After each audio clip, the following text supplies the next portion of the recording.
अस्सलामुअलैकुम दोस्तों और साथियों, उम्मीद है आप लोग खैरियत से होंगे। आज के जो मुख्तलिफ़ अखबारात में आपने हुकूमती लोगों के बयानात पढ़े हैं तो उससे आपको अंदाज़ा होता है कि हुकूमत ने जो कोरोना वायरस के ख़िलाफ़ अपनी पॉलिसी है उसकी नाकामी का इतराफ़ कर लिया है। वो ऐसे हुआ है कि जो प्राइम मिनिस्टर हैं पाकिस्तान के और जो पूरी कोरोना के ख़िलाफ़ जंग को जो शख्स या मिनिस्टर हेड कर रहे थे, तो उनके नुमायाँ बयानात छपे हैं कि पाकिस्तान में जो 4th वेव है कोविड की, उसका आगाज़ हो चुका है और तमाम वो अलामात ज़ाहिर हो रही हैं कि जिसकी वजह से कह सकते हैं कि पाकिस्तान में जो चौथी कोरोना की वेव है वो आ चुकी है। इसका ये मतलब है कि हुकूमत ना तो इतने लोगों को वैक्सीनेशंस लगा सकी है कि वो चौथी वेव को रोकने में कामयाब होती, जिसको रोकना ज़रूरी था, और ना ही जो डेल्टा वायरस है जिसको करार दिया जा रहा है कि अब ये वजह बन रही है 4th वेव की, उसको रोकने में कामयाब हुई हैं। अगर हम वैक्सीनेशन का जायज़ा लें तो अभी तक पाकिस्तान में सिर्फ जो 35 लाख लोग हैं वो पिछले 5 से 6 महीने में वो फुली वैक्सीनेटेड हैं। अब ये 35 लाख लोगों को जो मेजॉरिटी है, अक्सरियत है, वो लगी है चाइना की वैक्सीन, जिनकी एफिकेसी है 80% के अराउंड। अगर हम 80% की एफिकेसी को कंसिडर करें तो हमें पता चलता है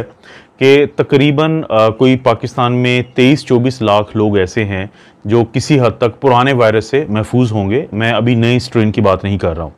और ये 5.5-6 महीने में अगर आप सिर्फ़ और सिर्फ 35 लाख लोगों को वैक्सीन लगा सके हैं, जबकि आबादी जो है वो 22-23 करोड़ है, तो इसका ये मतलब है कि अगर कोई वेरिएंट आता तो उसने, या कोई भी वायरस फैलता तो बहुत ज़्यादा चांसेस थे कि कोई ना कोई वेव की शक्ल में ही आता। और फिर डेल्टा वायरस की पूरी दुनिया में इस वक्त बात हो रही है कि वो तमाम मुल्क जहाँ पे भी डेल्टा वायरस गया है, क्योंकि इसके अंदर एक खसूसियत है कि ये एक घर के अंदर काफ़ी लोगों को मुतासिर करता है। पहले अगर आपको 15 मिनट बैठना पड़ता था किसी के पास, या 10 मिनट बैठना पड़ता था कि जिससे चांसेस होते थे कि किसी और को इन्फेक्शन लग जाए घर में। अब जो नए डेल्टा वेरिएंट्स हैं या डेल्टा प्लस वेरिएंट है जो अभी आप सुन रहे हैं पूरी दुनिया में,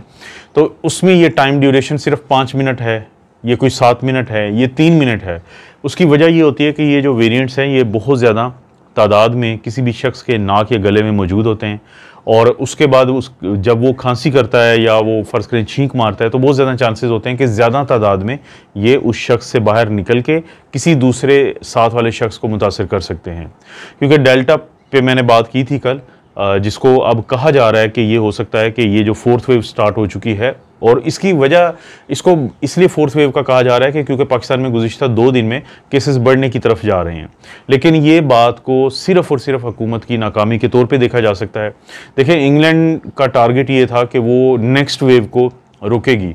इसी तरह से अमेरिका ने नेक्स्ट वेव को रोकने की कोशिश की और वो दोनों अभी तक उसमें कामयाब रहे हैं। लेकिन जब पाकिस्तान में हम सूरत हाल देखते हैं तो पाकिस्तान में आपको नज़र आता है कि हर कुछ दिनों के बाद गवर्नमेंट के मुख्तलिफ जो इदारे हैं उनकी तारीफ़ें की जाती हैं, लोगों के नाम लेके उनकी तारीफ़ें की जाती हैं, लेकिन जब रिज़ल्ट आप देखते हैं तो आपको समझ आती है कि वो रिज़ल्ट बिल्कुल भी अचीव नहीं हुए जिसके लिए ये सारे इदारे बने हैं। तो अभी आप लोगों को ये समझना होगा कि ये जो वायरस है, ये कोरोना, अभी तक 160 कोई स्ट्रेन इसकी आ चुकी हैं पूरी दुनिया में। और पहले हमें ये कन्फ्यूजन होती थी कि ये मीज़ल्स की तरह है या फ्लू वायरस की तरह है। मीज़ल्स का मतलब ये हुआ कि वो म्यूटेट नहीं करता है, वैक्सीन बनी थी उसके ख़िलाफ़ और आज भी वही वैक्सीन कारआमद है मीज़ल्स के ख़िलाफ़ या खसरा जिसको हम कहते हैं। लेकिन उसके मुकाबले में जो फ्लू वायरस है उसकी जो वैक्सीन्स होती हैं वो हर साल हमें बनाना पड़ती है। कभी भी आप जाएं किसी दुकान पे, फार्मेसी पे, और उन्हें कहें कि आपको वो जो फ्लू की वैक्सीन दे, तो उसके ऊपर 2 साल लिखे होते हैं। या तो पहला साल जो गुजर चुका है और जिस साल में आपने वो डिमांड की है, और ज़्यादा चांसेस यही हैं कि जैसे 2021 है और 2022 है तो उनकी आपको इन्फ्लुएंज़ा की या फ्लू की वैक्सीन मिलेगी। उसकी वजह क्या होती है कि साइंटिस्ट क्या करते हैं कि रिसर्च के ज़रिए उनको वो अंदाज़ा लगा लेते हैं कि अगले आने वाले 6 महीने में कौन सी 2 या 4 वो स्ट्रेन हैं या वेरिएंट्स हैं जो नुमायाँ होंगी या बहुत ज़्यादा लोगों को इन्फेक्शन देंगी इन्फ्लुएंज़ा की, तो वो उनके ख़िलाफ़ जो है वैक्सीन बना लेते हैं और फिर वो लॉन्च हो जाती है। बज़ाहिर यही लग रहा है कि अब ये जो कोरोना वायरस है, जितना ज़्यादा ये म्यूटेट होता रहा है और जितनी तेज़ी से ये म्यूटेट होता रहा है, तो ये अब इन्फ्लुएंज़ा या फ्लू का जो वायरस है उसकी तरह इसका रवैया है, मीज़ल्स की तरह नहीं है। इसका क्या मतलब हुआ? इसका मतलब ये हुआ कि जैसे ये इन्फ्लुएंजा वायरस भी किसी दौर में जब स्पेनिश फ्लू की शक्ल में और मुख्तलिफ और वायरसेस की शक्ल में आया था दुनिया में, तो उस वक़्त 2 से 3 साल इसने काफ़ी ज़्यादा लोगों को नुकसान पहुँचाया। जैसे जैसे लोगों की इम्यूनिटी बढ़ती गई, उस वक्त ज़ाहिर है वैक्सीन्स तो थी नहीं, तो उसी हिसाब से ये एडजस्ट होता गया उस मुआशरे के अंदर वेरिएंट्स की शक्ल में। यानी हर साल 6 महीने के बाद, यानी साल में 2 दफ़ा हमें इन्फ्लुएंजा का वेरिएंट मिलता है, जिसके खिलाफ फिर हमने वैक्सीनेशंस लगवाई हुई होती हैं। और वो लोग जिनको वैक्सीन्स नहीं लगी होती, जैसे जो यंग लोग हैं, तो उनके अंदर क्योंकि हर साल ये इन्फ्लुएंजा आके अपने खिलाफ कुछ ना कुछ इम्यूनिटी बना लेता है या हमारा जिस्म इसके खिलाफ बना लेता है, तो ये इसीलिए बहुत ज़्यादा मुतासर नहीं करता उन लोगों को। लेकिन जो बुज़ुर्ग होते हैं, शुगर के मरीज़ होते हैं या ब्लड प्रेशर के मरीज़ होते हैं, तो उनका मुदाफ़ती निज़ाम क्योंकि बहुत ज़्यादा एंटीबॉडीज़ पुरानी वेरिएंट्स के खिलाफ भी नहीं बना पाता, तो नए आने वाला वेरिएंट भी उनको बहुत ज़्यादा तंग करता है। लगता है ऐसे ही है कि जो कोरोना वायरस है ये भी इन्फ्लुएंजा वायरस की तरह बिहेव करेगा। तो इसका एक सबसे अच्छा ये हल है कि जो जब भी कोई बूस्टर आता है जो वेरिएंट के ख़िलाफ़ है, तो वो बुज़ुर्गों को ज़रूर लगवाएं, वो शुगर के मरीज़ों को ज़रूर लगवाएं, वो कमज़ोर जो क़ुव्वत मदाफ़त के लोग हैं उनको ज़रूर लगवाएं। जैसे इन्फ्लुएंजा जब आता है हर साल, तो जवानों को 3 से 4 दिन के लिए इन्फ्लुएंजा होगा या 1 हफ़्ते के लिए उनको बुखार होता है, उनका गला ख़राब होता है, उनको छींकें आती है, उनको ज़ुकाम होता है, लेकिन वो या तो खुद बेहतर हो जाते हैं, और अगर अक्सर देखा गया कि 2 से 3 दिन के बाद क्योंकि बैक्टीरियल इन्फेक्शन भी हो जाती है सुपर एडेड, तो एंटीबायोटिक्स के बाद वो बेहतर हो जाते हैं। लेकिन जो बुजुर्ग होते हैं, या तो उनको आपको वैक्सीन लगवानी पड़ती है हर साल वेरिएंट्स के खिलाफ, जो भी नया वेरिएंट्स आया होता है, और अगर आप वो वैक्सीन नहीं लगवाते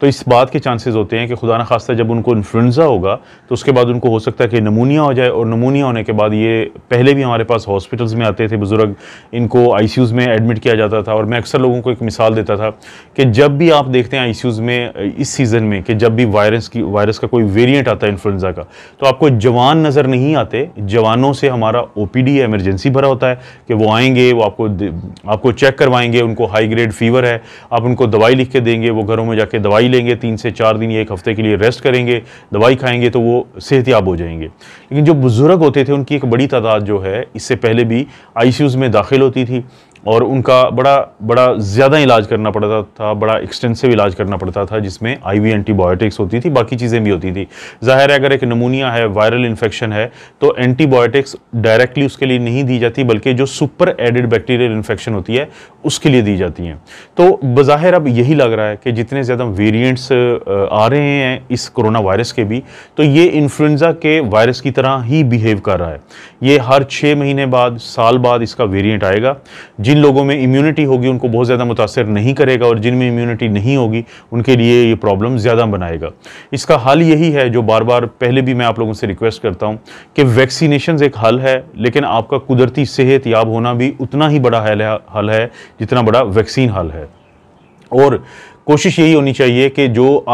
हम पाकिस्तान जैसे जो मुल्क हैं वहाँ पे ये कोशिश होनी चाहिए कि बुज़ुर्गों को और कमज़ोर जो क़ुव्वत मदाफ़त वाले लोग हैं उनको वैक्सीन लगाई जाए, उनको अच्छे वाली वैक्सीन लगाई जाए, और जैसे ही वेरिएंट्स के बूस्टर आते हैं तो उनको लगाई जाए, ताकि आपका मॉर्टेलिटी रेट कम हो जाए। मैं अगर आपको एक मिसाल दूँ कि 2019 या 2018 जब कोरोना नहीं था, पूरे साल में इमरजेंसी में जिन लोगों ने विज़िट किया इन्फ्लुएंजा की वजह से, यंग लोगों की मैं बात कर रहा हूँ, अगर आप उनको काउंट करें तो वो बहुत बड़ी तादाद बनती है। इसीलिए ये जो वायरस है ये भी लोगों में अलामात भी देगा, पॉजिटिविटी भी आएगी, लेकिन खुदा न खास्ता जो नुकसान होगा वो उन लोगों को ज़्यादा होगा जिनकी जो क़ुव्वत मदाफ़त है वो कमज़ोर होगी। और जिसमें मैं बार बार जिक्र करता रहता हूं कि अगर आप जवान भी हैं लेकिन अगर आपको शुगर है तो आपकी क़ुव्वत मदाफ़त कम है। अगर आप जवान भी हैं लेकिन आप किसी बीमारी की वजह से, जैसे एक SLE बीमारी होती है या और बड़ी ऑटो इम्यून डिजीज़ होती हैं, आपको उनकी वजह से आपके डॉक्टर ने स्टीरॉयड दिए हुए हैं या आपकी उम्र काफ़ी ज़्यादा है, तो इन तमाम वजूहात की वजह से जिनकी भी क़ुव्वत मदाफ़त कमज़ोर होगी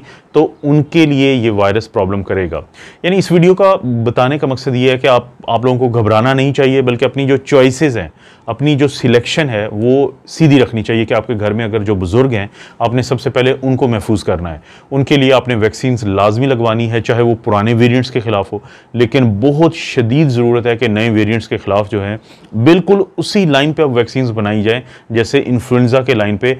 उसके वेव आने से पहले लोगों को पहुंचा दी जाती हैं वैक्सीन्स। मसलन हर साल जब नवंबर दिसंबर में बहुत ज़्यादा केसेस बढ़ते हैं इन्फ्लुएंजा के, तो अक्टूबर के एंड या नवंबर के शुरू तक तमाम जो डॉक्टर्स होते हैं और ख़ासतौर पे जो पल्मोनोलॉजिस्ट होते हैं, उनकी कोशिश होती है कि अपने वो तमाम मरीज़ जिनकी क़ुव्वत मदाफ़त कमज़ोर है, जो सांस की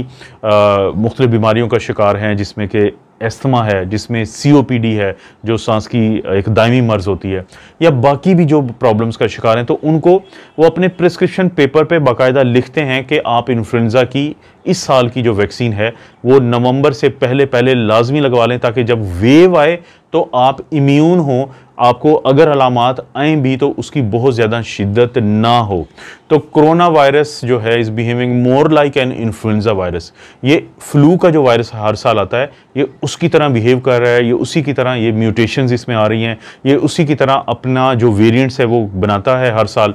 आपकी नेचुरल इम्यूनिटी है या आप वैक्सीन की इम्यूनिटी है, दोनों वजह बनती हैं ये बार बार वेरिएंट्स बनने की। और ये आपकी नेचुरल इम्यूनिटी है या आपकी वैक्सीन की इम्यूनिटी है, ये हर सूरत आपको ज़रूर फ़ायदा देंगी, चाहे ये 100% फ़ायदा ना दें। तो बज़ाहिर हुकूमत ने लगता है कि आज जो अनाउंसमेंट की है उसमें अपनी जो नाकामी है उसको तस्लीम किया है कि ना तो वो इतने लोगों को वैक्सीन लगा सके हैं गुज़िश्ता 5.5 महीने में, और ना ही वो डेल्टा वेरिएंट्स को बिल्कुल वैसे ही रोक सके हैं जैसे शुरू में जब पाकिस्तान में कोरोना आया था तो कहा जाता था कि गवर्नमेंट ईरान से, सऊदीया से या और भी UK से आने वाले लोगों को प्रॉपर चेक नहीं कर सकी, रोक नहीं सकी, जिसकी वजह से पहली वेव पाकिस्तान में आई थी। लेकिन जाहिर है पहली वेव का आना बहुत सारे मुल्कों की तरह पाकिस्तान में भी कोई अनहोनी नहीं थी, क्योंकि एक नया वायरस था। लेकिन फोर्थ वेव का आना जो है वो बहुत बड़ी नाकामी है, और हुकूमत को सीरियसली, जिसको कहते हैं ना इंट्रोस्पेक्शन, यानी जायज़ा लेना चाहिए कि वो कहाँ पे गलतियाँ कर रहे हैं। इतनी गलतियाँ कर रहे हैं कि फोर्थ वेव जो है खुदा न खास्ता वो पाकिस्तान में स्टार्ट हो चुकी है, इसीलिए आप बढ़ते हुए केसेस की तरफ देख रहे हैं। लेकिन तो वो तमाम लोग जिनकी क़ुव्वत मदाफ़ियत मजबूत है उनको हौसले में रहना चाहिए और कोशिश करनी चाहिए कि अपने घर के जो बुज़ुर्ग हैं उनके लिए ज़रूर कोई ना कोई स्ट्रेटजी बनाएं उनकी वैक्सीनेशन के लिए और उनके पॉइंट ऑफ व्यू से। कोई अपडेट हुई तो दोस्तों मैं आप लोगों से ज़रूर शेयर करूंगा। आप अपना और अपनी फैमिली का ख्याल रखें। अल्लाह ताला आपको और आपकी फैमिली को हर किस्म की बुराई, बीमारी और आजमाइश से महफूज रखे।